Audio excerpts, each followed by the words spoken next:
就这台空调，显示 F1。是，你看这种情况能修吗，师傅？你开玩笑，你找到我的话，一颗螺丝都能修。好，那你查一下看怎么维修。你这种问题啊，查都不用查，就是感温采集模块损坏。好，那你修吧。那这个换一下的话，300块钱哦。300块是吧？是，包含工钱和来回你家这个交通费等等。好，那你和维修费，修好300，修不好的话不要钱，可以吗？可以可以。好，那我开始搞喽。师傅，你刚才说哪里坏了？刚才不是问过一遍吗？怎么又问一遍？他想干嘛？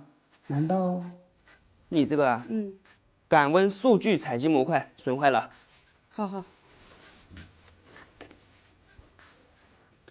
感温数据采集模块。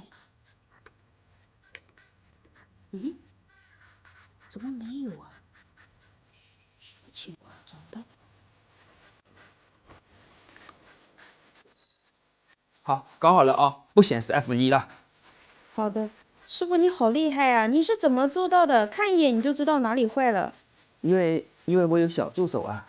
什么是小助手？来给你看一下，小程序搜索维修助手，点击故障查询，格力空调，输入故障代码，家用、商用空调故障代码全部出来了。